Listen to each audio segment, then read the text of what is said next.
Greetings everyone, my name is Jonathan Bailey. I am from the website Plagiarism Today, which can be found at plagiarismtoday.com, and today I am the proud owner of a new pop filter.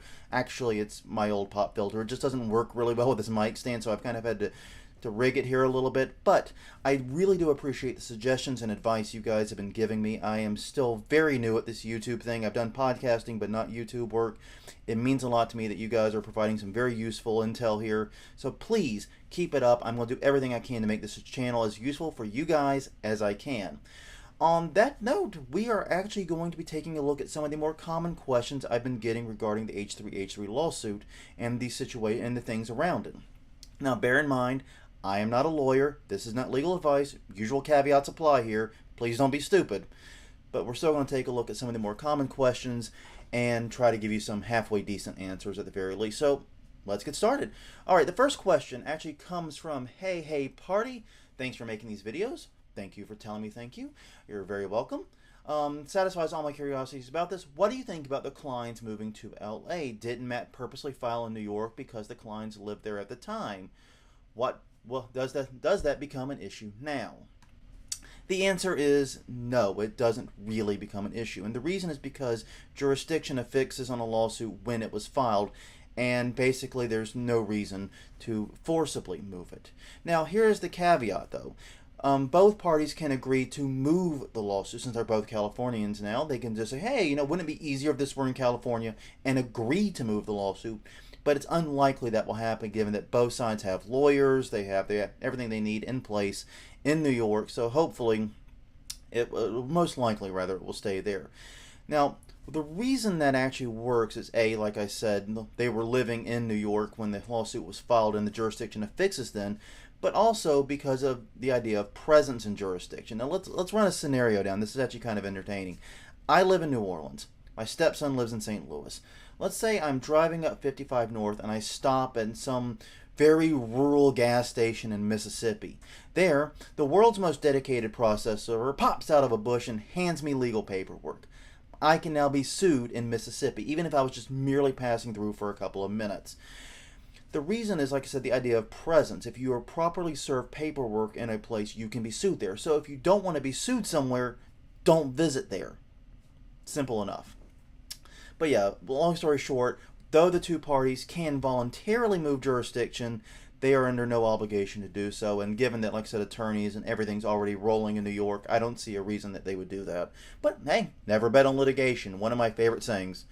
All right, next question. This one comes from Panic Man 10. I love the way you put things, but a question for you. What would happen if a Canadian and American were in this situation? Where would the jurisdiction be, US or Canada? Thanks for the insight on this case, FY, and so on and so forth. All right. Now we're getting the hypothetical, but let's play a game where H3H3 were Canadian. How would that change the jurisdiction? Well, it definitely would have an impact on it. It wouldn't be New York anymore, but it could still be American. Now, I'm not an expert on jurisdiction. There's a lot of wonkiness when you get into international stuff too. But one of the things that's really interesting here is the DMCA element. Whenever H3H3 filed their counter notice to get the video restored, they had to agree to subject themselves to a jurisdiction in the United States. Now, which one? Well, it'd be the jurisdiction basically that YouTube is in, so it'd be California now. And the reason is, basically, you agree when you file a DMCA counter notice that you will accept process service at that location in that jurisdiction. Once again, as we just discussed, if you can be served with papers there, you can be sued there.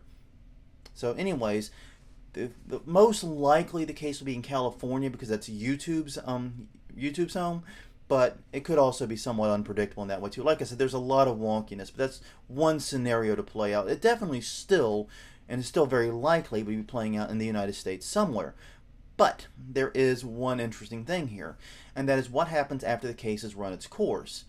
What has to happen next is at some point this case has to go to Canada, where in this hypothetical universe H3H3's assets would be to get a judgment and be able to collect on any kind of verdict that was awarded. So if the bold guy won $10 million or something, collecting on that would have to take place in Canada, and that brings up a whole separate process, a whole separate legal. It's a mess, basically. These international cases are a huge mess, And this is my understanding of it. If anyone out there watching this has a better understanding of international jurisdiction, please say so and I will correct it in a future video. Alright, next up we have a question from Mr. Chris Cooper. As touched on by another comment, is it relevant that the hate mail the bold guy received was due to his action of filing the lawsuit and not in the original commentary video? If so, is it of consequence that the hate mail was likely received as a result of the H3's follow-up video, which disclosed lawsuit? Okay, I don't think I did a very good job explaining this last time, so I'm going to take another crack at it. Second chances and all that. When Matt Haas refiled the lawsuit, he mentioned specifically the video in which H3H3 talked about the lawsuit. He basically said that this was the video that was defamatory to me. He's posting those hate mail, including those hate mail clips, not so much to show that, you know, these people have, you know, that he's being defamed by these people or anything like that. He's just saying that these are people who clearly think less of me because of whatever he's accusing H3H3 of doing. Now, this is one of the complexities. I can't really tell you what he's saying is defamatory because he doesn't mention it in the lawsuit. It's kind of aggravating. I want to give you guys good information here, but he's not making it easy on me. But the long and short is he believes something in the videos about the lawsuit were defamatory, and because of that defamation, the hate mail is coming. And that's important to actually show that for him, because it's when you're trying to show libel, you have to show that your reputation was harmed in the eyes of some third party. If I scribble a libelous statement about you but throw it in a drawer right here, lock it, and no one ever sees it, no libel has occurred. No third party outside of you and me has ever seen that statement. And likewise, if I just simply, you know, send a libelous statement to you directly in an email, once again, no libel.